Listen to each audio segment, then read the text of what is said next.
Now, this is an old story from England. If you've ever heard some of the stories of Robin Hood, you might have heard about one of the bad guys being Prince John. Well, once he got to be king, John wasn't much nicer a person. And this is a story taking place when he was king. You see, King John liked being king. And he liked being rich, and he liked having power, and he liked being the best at everything and having the best at everything. But he had heard that there was an abbot in the town of Canterbury who was outdoing him. And that was because, you see, people didn't really like King John, but they liked the abbot, and they gave him things. They gave him goods and money to use for the things that he wanted to do. And he wanted to help the poor and feed them. And one of his special things was that knights coming back from the Crusades would have a place to eat and to stay if they came back in less than perfect health or injured or wounded in the wars. And so there were always a lot of soldiers and knights at his dinner table in the evenings.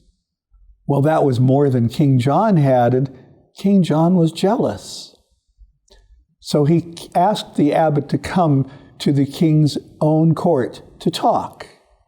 And when the abbot was there, King John said, "I have heard that you have a very rich dinner that you give to people, soldiers and travelers." And the abbot said, "Well, I've been given things to give to others, and I try to be generous." "You try to be generous? Are you suggesting that I, the king, am not generous?" And the abbot said, No, that's not what I meant. It's just... And the king said, "Well, I'll tell you what. I will accept your apology if you answer 3 questions for me. The first of these questions is, out of all the wide world round, where is the center place of it?" Well, the abbot had no idea what the center of the world might be, and the king said, "I'll let you answer later. The second question is, how long would it take me to ride around the entire world?" And the abbot still had no answer, and the king went on and said, "I'll let you think about that one too.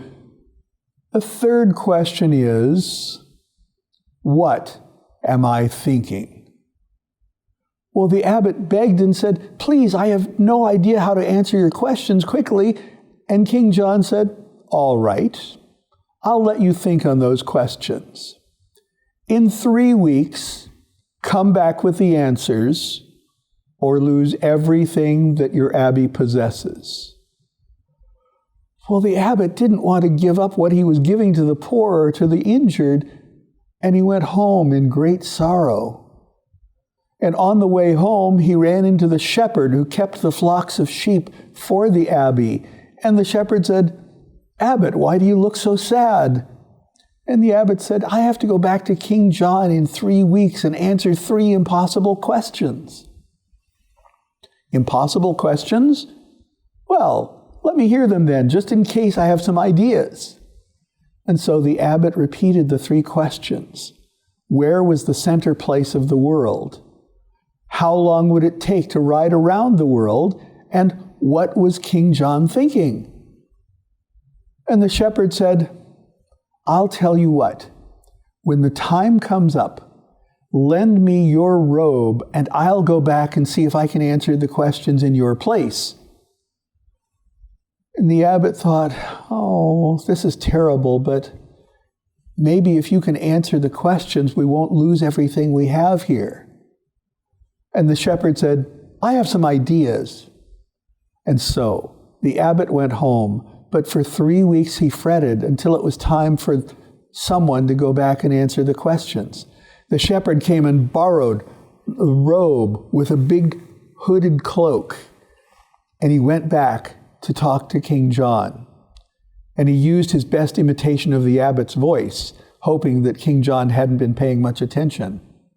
King John hadn't. King John said, "Well, you've come back to answer my questions, eh? All right. Where is the centermost place in the world?"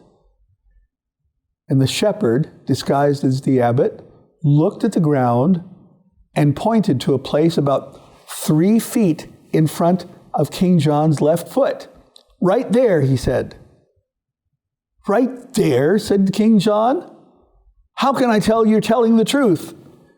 And the shepherd said, "Well, if you don't believe me, measure it yourself and see." And the king thought about it and said, "That was a clever answer. You're better at this than I thought. All right, how long would it take me to ride around the entire world?" And the shepherd said, "1 day if you follow my instructions. You see, you get your horse ready in the morning as the sun is rising, and when the sun is directly overhead, you start riding and ride fast enough to stay directly under the sun the whole way around the world. And that way it'll only take 1 day." And King John said, "I don't know if I have a horse fast enough to do that." And the abbot said, "That wasn't part of the question now, was it? I told you how you could do it." And King John once again said, "You're very clever. All right then, answer the 3rd question. What am I thinking?" And the shepherd said, "That's easy. You're thinking I'm the abbot." But he pulled back the hood and said, "But I'm really his shepherd." And King John laughed out loud because this was the funniest way he'd ever been outwitted, and said, "You're so wise that you ought to be the abbot." And the shepherd said, "Oh no, I don't have the learning for that. I only know enough to tend sheep and answer questions when they're asked." And so it was that the abbot's shepherd went back, and the abbot got to keep its lands and the goods and the money that he'd been given to help the poor and the soldiers. And so it was that every night at the abbot's dinner table, there were the soldiers come back from the Crusade wars. But also at the table, sharing food with them, was the shepherd who had saved everything for all of them. And that was the story of King John and the Abbot of Canterbury.